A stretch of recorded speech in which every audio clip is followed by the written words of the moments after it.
दोस्तों, यूजुअली हर कोई ये चाहता है कि मार्केट में करेक्शन हो, फिर रिकवरी हो, तो हम शॉर्ट टर्म में अच्छे पैसे बना पाएँ। साथ ही साथ कुछ ग्रोथ वाली कंपनियाँ हों, जो लॉन्ग टर्म में हमारे गोल को भी अचीव करने में हमारी हेल्प कर सकें। तो ऐसी ही 3 कंपनी के बारे में हम आज डिस्कस करने वाले हैं। ये कंपनियाँ दोस्तों बिज़नेस वाइज़ अच्छी हैं, ग्रोथ वाइज़ अच्छी हैं, मैनेजमेंट भी अच्छा है, साथ ही साथ कंपनी के जो रिज़ल्ट आए हैं, वो भी बहुत ही आउटस्टैंडिंग देखने को मिले हैं। इसी वजह से मार्केट में हमें काफ़ी अच्छा एप्रिसिएशन भी देखने को मिला है। लेकिन मैटर ये करता है क्या इस कंपनियों में अच्छा बाइंग लेवल है कि नहीं है। ये डिपेंड करता है आपकी अपनी कन्विक्शन के ऊपर। तो मेरा किसी भी तरह का कोई बाइंग और सेलिंग का रिकमेंडेशन नहीं है। अगर आपको कंपनी का बिजनेस अच्छा लगता है तो जरूर आप डिसीजन ले सकते हो, लेकिन कंपनी के बारे में आपको खुद से भी पढ़ना चाहिए। तो कंपनी दोस्तों बात करते हैं, पहली है आर आर केबल लिमिटेड। हालांकि अगर हम केबल और वायर सेक्टर की बात करते हैं तो इसमें बहुत कंपनियों के बारे में डिस्कस किया है। पॉलीकैब जैसी कंपनी बहुत छोटी हुआ करती थी, अभी मल्टी कैप बैगर बनती हुई दिख रही है। के ई आई इंडस्ट्रीज़ की बात करते हैं, उसने भी बहुत रिटर्न बना के दी है पिछले 2.5-3 सालों में। और अगर हम बात करते हैं डायनेमिक केबल की, वो बहुत छोटी कंपनी है। तो डिपेंड करता है आपका रिस्क लेने का रेशियो क्या है। अगर आप बहुत ज़्यादा रिस्क ले सकते हो तो छोटी micro cap, nano cap company जाना चाहिए।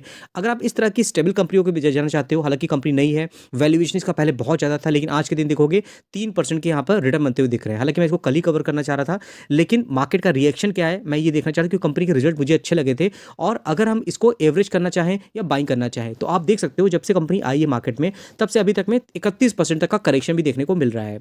और यूजुअली लोगों को पसंद कौन सी कंपनियां आती हैं, जो एकदम टॉप में होती हैं, यहाँ पर जो रिटर्न बना के दे रही होती हैं। और हमें लगता है कि कंपनी यहाँ से एकदम भागती हुई जाएगी, कभी भी गिरेगी ही नहीं। तो ये मार्केट का रूल बिल्कुल नहीं है। जो भी स्टॉक जा रहा है ना ऊपर, आपको हमेशा करेक्शन देखने को मिलेगा। और जो कंपनियां आज के दिन में करेक्शन में है, अगर मैनेजमेंट अच्छा है, बिजनेस की डिमांड अच्छी है, भविष्य में उसकी रिक्वायरमेंट है, तो वो कंपनियां हमें बाउंस बैक भी करती हुई नजर आएंगी। तो इस कंपनी के साथ में यही अच्छी है, मैनेजमेंट अच्छा है, इनका अपने खुद की मैन्युफैक्चरिंग यूनिट भी है, आउटसोर्सिंग कम होती है इनकी, 13,000 करोड़ की मार्केट कैपिटलाइजेशन है और नई कंपनी है, ग्रोथ का पोटेंशियल अच्छा देखने को मिलता है। अब ये डिपेंड नहीं करता है कि मेरे जो व्यूज़ हैं वो आपसे मैच करें, आपके कुछ अलग व्यूज़ हो सकते हैं, आप मुझे चाहो तो कमेंट बॉक्स में लिख सकते हो। लेकिन जो कंपनी के रिजल्ट आए हैं ना, आप देखो R R Kabel standalone जो दिसंबर का जो रिजल्ट है, नेट सेल्स देखोगे लगभग 1782 करोड़ देखने को मिल रही है, 9.1% का यहाँ पे ईयर ऑन ईयर जंप लग रहा दिख रहा है। तो हम बहुत ज़्यादा रिजल्ट में नहीं जाएंगे, हम चेक करेंगे कंपनी के फंडामेंटल। तो देखो कंपनी की जो प्रमोटर होल्डिंग है वो अच्छी है, 60%, 50% ज़्यादा ही देखने को मिल रही है।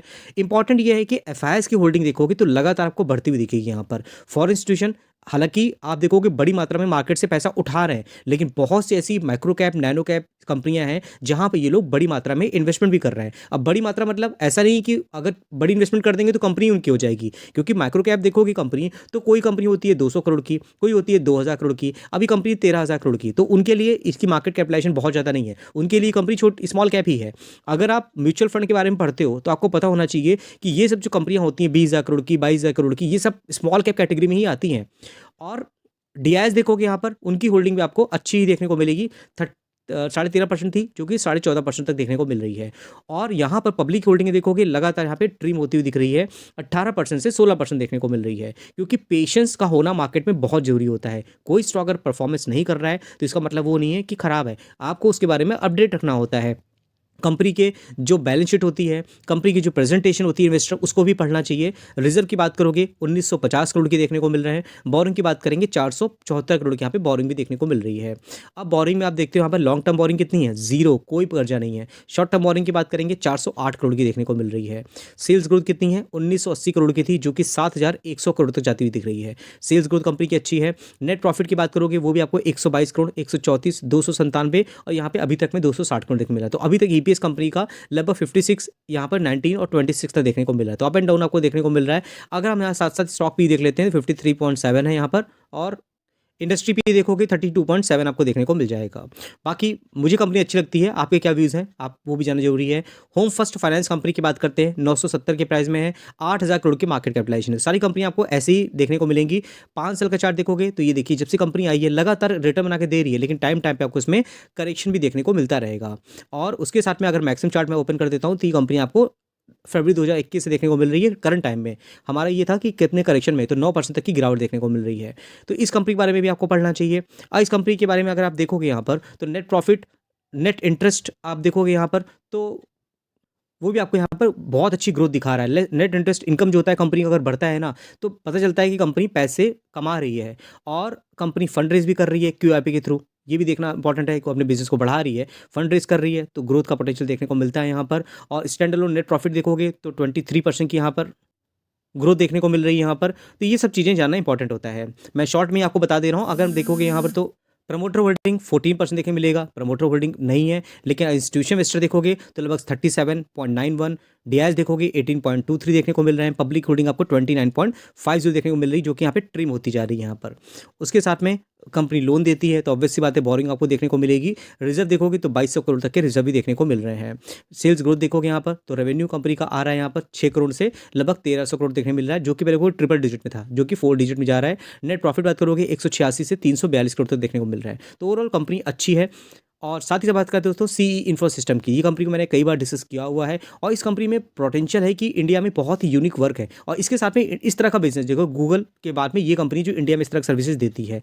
और अगर आप देखोगे यहाँ पर मैक्सिमम चार्ट तो ये कंपनी अभी भी टॉप से हमें करेक्शन में देखने को मिल रही है यहाँ पर। और मार्केट कैपिटलाइजेशन सिर्फ 8000 करोड़ की मार्केट कैप है। ये सब कंपनियाँ आगे चल के 5 साल 10 साल बाद बहुत बड़ी मार्केट कैपिटलाइजेशन बनती है अगर चल गई तो। Map by India revenue jump देखोगे 24% देखने को मिल रहा है, 115 करोड़ देखने को मिल रहा है यहाँ पर। प्रॉफिट राइज देखोगे 32 करोड़ तक का हमें देखने को मिल रहा है। उसके साथ में अगर हम यहाँ देखते हैं कंपनी का सेल्स ग्रोथ तो आपको 92 करोड़ से 115 करोड़ देखने को मिल रहा है, रेवेन्यू में 24% की जंप है। नेट प्रॉफिट देखोगे वहाँ पे 31 करोड़ से 32 करोड़ तो देखने को मिल रहा है, 5% की जंप है। लेकिन ओवरऑल जो फंडामेंटल मैंने पहले भी डिस्कस किया हुआ है, कंपनी की प्रमोटर होल्डिंग 51% की है, एफआईएस डीआईएस ने भी होल्डिंग बना रखी है। इवन अगर डीआईएस की बात करोगे अपनी होल्डिंग उन्होंने बढ़ाई है। और अब पब्लिक होल्डिंग देखोगे 36.54% की है, जिसमें और भी इन्वेस्टर हैं जो यहाँ पे इन्वेस्टमेंट करके रखे हैं। फंडामेंटल के साथ में बैलेंस शीट देखोगे वो भी आपको कंपनी की अच्छी देखने को मिलेगी। बोरिंग है 35 करोड़ की, लेकिन लॉन्ग टर्म बोरिंग आपको जीरो देखने को मिल रही है। शॉर्ट टर्म बोरिंग है जो फ्लक्चुएशन मैंने पे हमें अप एंड डाउन में देखने को मिलती है। सेल्स ग्रोथ 135 करोड़ की थी, जो कि 200 300 400 करोड़ तक देखने को मिल रहा है। नेट प्रॉफिट देखोगे 87 137 देखने को मिल रहा है। इंपॉर्टेंट ये है किस किस इंडस्ट्री में इनकी सर्विसेज है। ऑटोमेटिक की बात करोगे, बड़ी बड़ी ऑटो मैन्युफैक्चरिंग कंपनियां हैं जो इनकी क्लाइंट हैं, जो इनके साथ जुड़ी हुई हैं। उसके अलावा देखोगे सर्वे पर्पज़ के लिए भी इनकी जो सर्विसेज हैं वो ली जाती हैं।